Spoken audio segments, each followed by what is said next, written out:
I'm making this video about the new moon in Aries that's happening early in the morning on April 26th, which is early Wednesday morning here in the United States.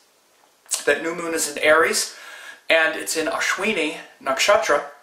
So this is a time for new beginnings around the Aries principle, and those new beginnings have to do with, obviously starting new projects and hitting the ground running with things, enthusiastically starting something new with, passion and a sort of childlike enthusiasm. Now, of course, Aries has this quality of taking action first, saying, okay, yeah, let's do this, and then kind of making some mistakes, and then, maybe breaking some walls, breaking some eggs to make that omelet.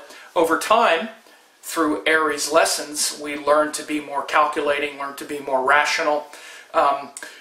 For example, this, Saturn, the planet of pain and consequences, rules from the 10th house, because where Saturn rules, Capricorn is the 10th house from Aries. So over time, that Aries energy, through our mistakes, we learn to be a little more calculating. But the way we often experience Aries energy is that enthusiasm to start something new, that sort of excitement. We've just been through the Pisces cycle, which is kind of a little bit sort of dreamy and not wanting to, face the problems of the world, you might say. But in a higher sense, it's about a sort of metaphysical space, a space that's more subliminal, a space that's more creative, and that sort of thing. But after that, it's sort of like after the dream, after the sleep, which Pisces can be dreams, sleep, also regeneration, rebirth. Then we wake up full of enthusiasm, fresh, ready to go, and that's what Aries is. So, of course, symbolically, it's related to spring in the Western astrological system.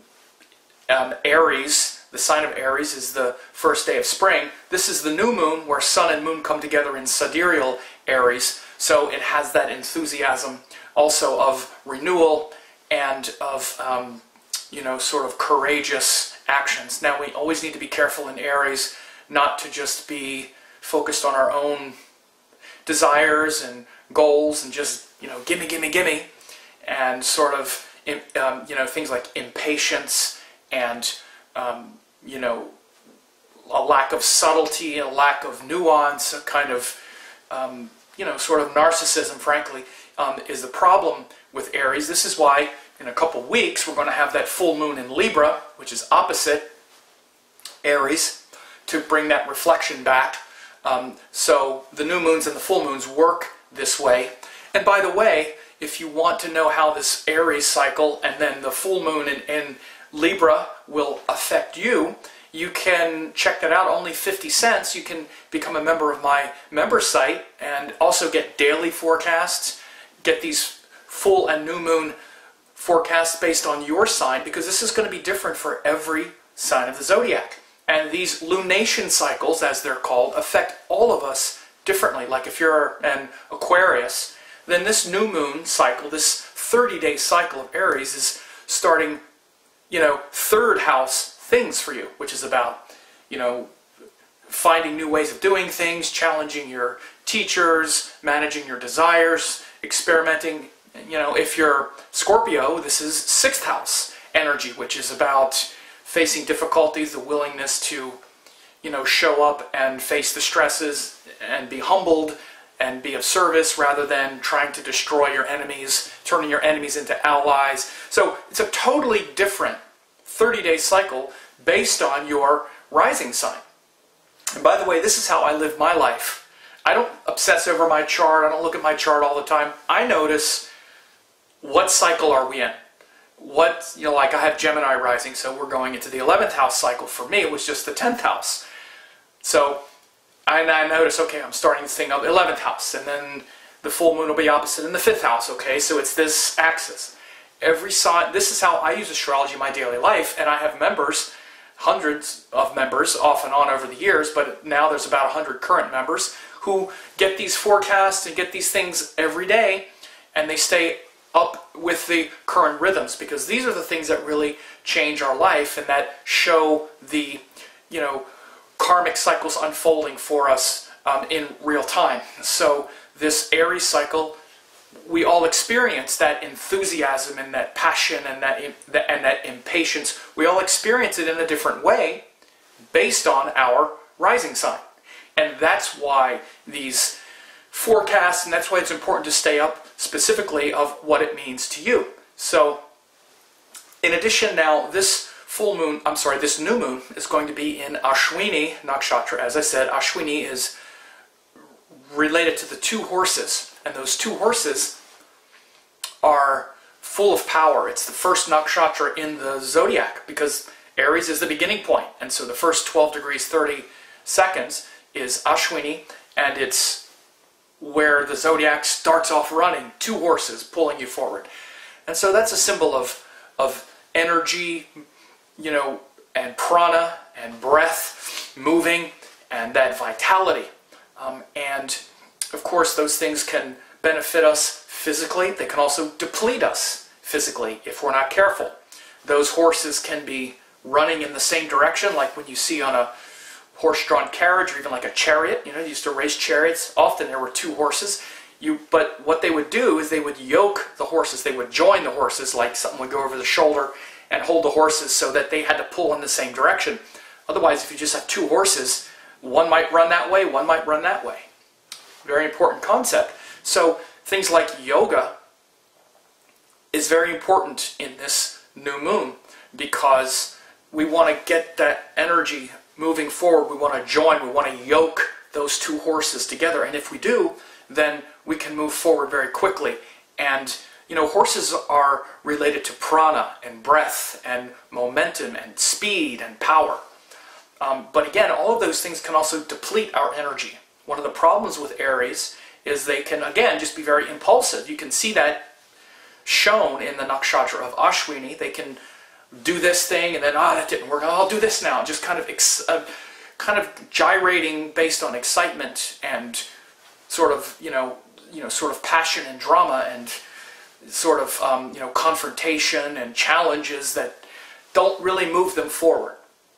So again, this is why Aries people, or people have planets in Aries, or a lot of planets in Aries, or cycles of Aries like we're talking about now, it's really important to do things like yoga, to join our mind and body to the breath, to the motion and movement that comes when we're joined the breath. Some of the qualities of Ashwini Nakshatra are light and swift, which means it's very much about the breath moving and being conscious and aware. And it's also very good for healers and metaphysicians. A lot of people who are healers have a lot of planets, or have a planet in Ashwini, perhaps like the moon, or Mars or the sun or something. So it's great for healers. It's actually the Ashwin Kumars, who are the deities of Ashwini, were the first Ayurvedic doctors. So it symbolizes that energy and that prana and that power coursing through our body, through our nadis, through our energy channels. So all of these things are very rich symbols now on this new moon that starts early April 26th. And in addition, a few other important things that are happening right now. We have quite a few retrograde planets: Mercury retrograde, Saturn retrograde, Jupiter retrograde. Venus isn't retrograde, but it's still it's not moving very fast because it was just retrograde. Now it's what's called stationary direct. So a lot of energy is still feeling kind of stuck right now. So you might be feeling kind of stuck and sort of slowly moving forward. This energy in Aries could set off like a spark. So be careful of like blowing up and igniting sort of controversy and drama. Tuesday and Wednesday and a few days after, because then we're also going to have we're going to have the moon join Mars in Taurus, which is also a, sort of a potential flash point. Mercury is also retrograde in Aries, which is again ready to maybe, set the record straight about some recent injustice, or some kind of, where you're sort of angry about something that was communicated. There's a lot of potential for this right now with this Aries cycle, with the planets being kind of stuck. Mercury retrograde in Aries, Moon's going to join Mars, It's dark, plus the sun is exalted. I didn't mention that, but of course that's very important. It's not just the new moon in Aries, but the moon joins exalted sun, which again is showing the potential for dominion and concentrated power, but also where we're like, I'm the king or I'm the queen, and you don't treat the king or the queen like that. Exalted sun can border on that sort of dictator role if we don't understand yoga and higher consciousness.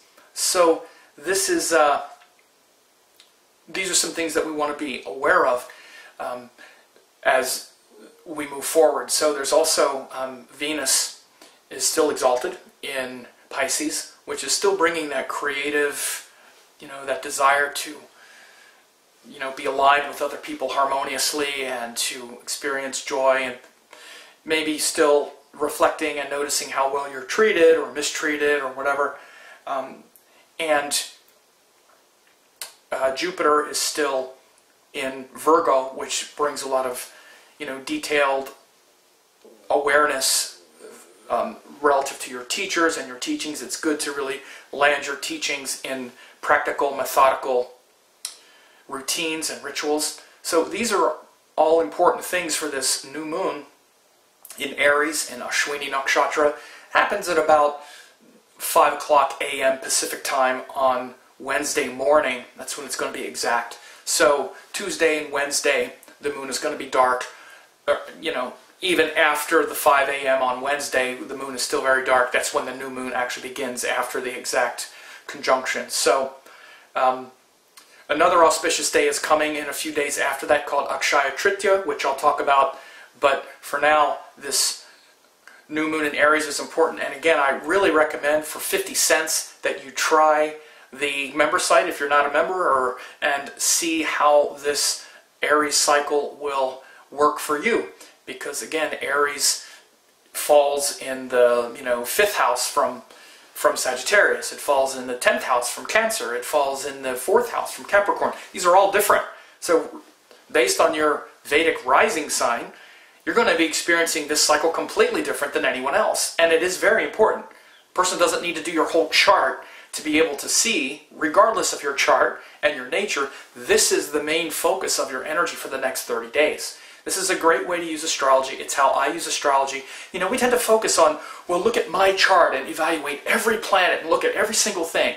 Often, that's just what's happening in general. But the big themes that are unfolding for this month and the next month and the half month, every month, every 2 weeks, these are big cycles. The sun moves into that house, that's lighting you up. Then the moon joins it and starts it, then 2 weeks later the sun and moon are, opposite each other and it's a full moon. Your life revolves around these ebbs and flows, these crescendos and denouements and all of that, shown by the sun and moon relative to your ascendant. So again, I recommend only 50 cents. Give it a shot if you haven't before, and you can see how this will benefit you as well.